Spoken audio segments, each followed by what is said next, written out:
Hello sim fans, race fans, RC fans, Racing 393. For a quick update on my MP5 Kyosho 1/8 Nitro. I had a lot of messing about actually, so I'm going to start from the beginning. I did a big PC crash, which didn't help. Basically lost everything. I say lost everything. All my sort of saved settings. It crashed for no reason whatsoever. So I've adjusted. Well, I've reinstalled. Sorry, I've reinstalled everything, and we're kind of back. And everything seems fine. I've also had a little play around with OBS. I've tried some different techniques with the camera. I'm not sure if it's working. It didn't work. It was simply taking the background off the camera, and just putting it as a clear coat, if you like. So I've just put myself on the background of another picture. Seems to be working. It wasn't working. It was a right nightmare. Couldn't do any recording on OBS. I think I might have worked it out. It was down to like 10 frames a second, but it's now back up to 45, and it seems to work. What else? I've been stripping the paint off of the original MP5 shell. I can't show you any footage of really anything. This is just a quick catch up. The reason I have no footage, I haven't got a camera. I've only got my phone, and it was really difficult to. Well, I couldn't do it. Film on a phone and mess about with a nitro or strip paint. It was just. Well, to be honest, the stripping the paint was a right ball ache, if I'm honest with you. I'll talk about that at the end of the video. But onto the nitro running. So I took the Kyosho out, MP5, and it had the Asman's 0.28 motor on it. The guy I bought it from said it wouldn't run. And after checking many videos on YouTube, you get a sort of a picture of how to set these up. You can see in the background of me, I've got directly behind me is just a picture of the tyre. It had been run, as you can see. It's not a brand new tyre anymore. And the picture on my, as you look at the camera, the left, so it'd be my right as I look, but the left, picture of the chassis looking down on. It went really well. So it took over 2 hours to get this car running properly. It wouldn't start initially. I couldn't run it at home because it was too loud.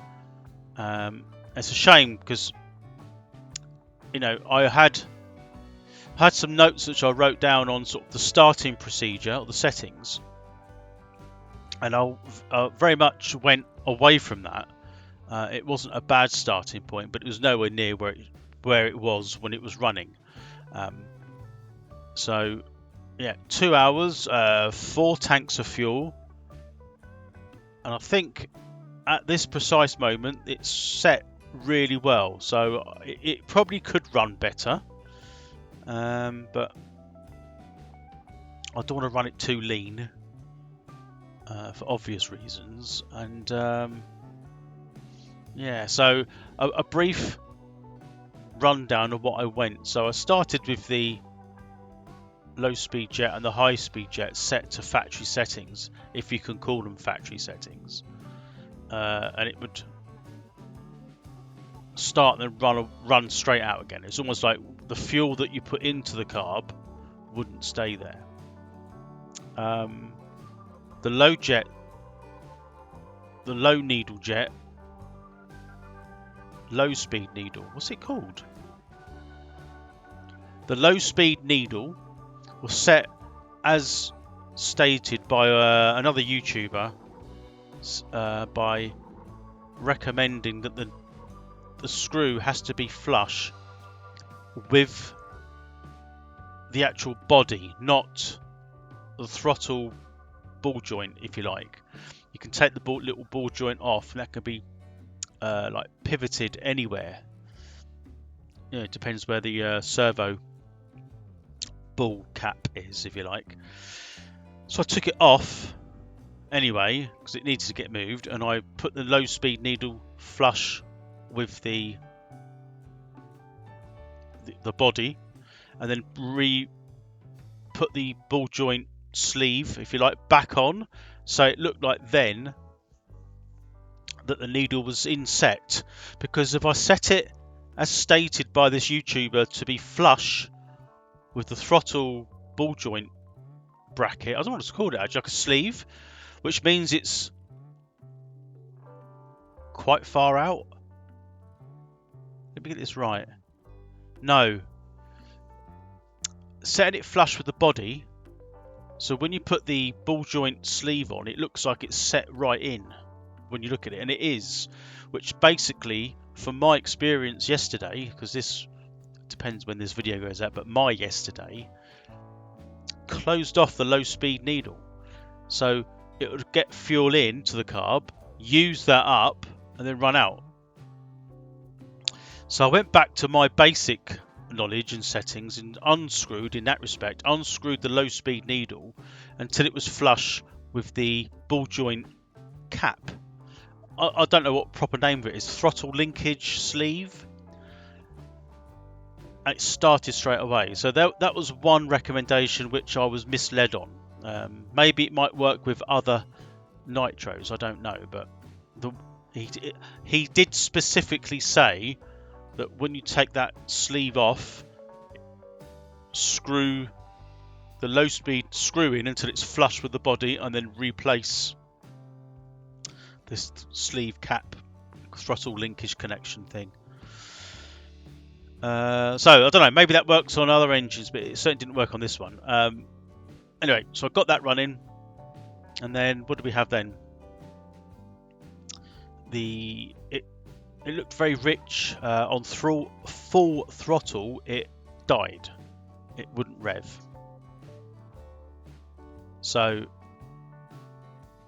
I had to look that up actually online. I wasn't sure. I just googled it, and all it said was if the motor moves away and then as you apply full throttle it dies, it's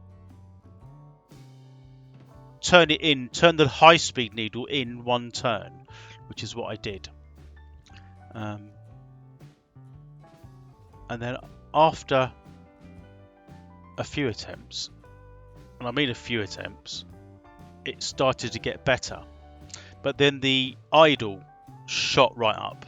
So I got the throttle where I wanted it at maximum, well, I wouldn't say maximum RPM, but higher revving, and then the idle had gone. So I had to turn it in a quarter of a turn. Actually, it was an eighth of a turn. So it was just an eighth of a turn in, try it again. And it got better and better. And then the final thing that I was adjusting was the throttle stop, because when I was braking, the carb would completely shut and kill the engine. So I altered the throttle stop so that the slide part of the carb only went up to a certain point. So leave half a mil gap as recommended by nearly everybody online. So that was about the only, what I can say, the consistent advice that I found on the internet. All the others, as much as they're doing what they can do and it helps you a little bit, to be honest, you can't go by exactly what settings that other people have set.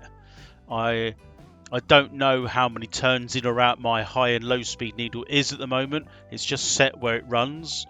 What I'll probably do is next time I take it out, I'll start it in its current standard where it is now, and if it starts and runs as good as it did last time I run it, I will then make a note of where they are, because it can be, atmospherics and all sorts of things can make a big difference. So yeah, we did a few runs, really pleased, considering it's pretty much a fairly bog standard MP5. Yeah, I'd run it without a body shell on it because I'm still taking the paint off, and that leads me to my next update. Taking paint off is an absolute nightmare. It does work, but it's such a laborious, time-consuming process, if you like. Tamiya paint remover, which that cost a fair bit. That was £35 for that little, what is it, 250ml plastic tub. Yeah, that's ongoing. I'm not going to I'm not going to bother filming that. That's so boring. But the Tamiya paint remover is about the only thing that does actually work. And the secret being is you've got to be patient. It's not going to dissolve itself immediately. So yeah, that's a long process. So hopefully I might get another running video of the Kyosho very soon. As I look at it now, I've got to fix the air filter on properly with the cable tie.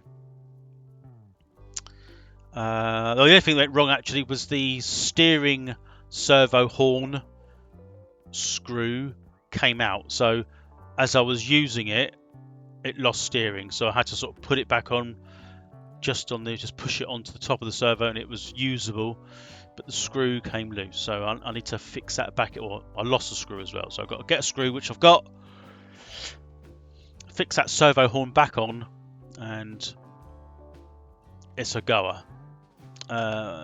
Yeah, really pleased. It sounds awesome, and I wish I could film it, but until I get a camera, a GoPro, a proper camera. Well, I know you can film on the phone, but I haven't got that set up for the hand controller or nothing, and I don't really want to mess around doing that. I need to get some form of GoPro. I've sold both of mine with the proviso that I might actually get a GoPro 7 or 8 sooner rather than later. But I can do some basic filming with my phone, like I'd usually do, and that will work. I've got another addition to my RC collection coming very soon. I will do a video on that. That is a very rare beast indeed. So yeah, so that's where we're at. So this is a video just me talking. I know, if you don't like me, or if you don't want to listen to me talking, then you're going to find this so boring, I suppose. But I don't know what else to do. I mean, if you like sort of the vintage RC scene, also the vintage nitro RC scene, then you might find some of this interesting with my findings and stuff. So anyway, that's a quick update. That's the PC crash is why I never had any videos, and I haven't got a camera to film my footage, which is not good. I could just buy a cheap sports camera, which is what I did have, but I sold that with the plan to get a GoPro, because I just find the GoPros are a bit easier to use and they're a bit more versatile. The sound, picture quality, stuff like that. Anyway, that's enough of me going on now. That's nearly getting on for 14 minutes of not a lot of action and all talk. So thanks for listening, thanks for watching. I hope that update is useful, and I shall see you very soon. Goodbye for now.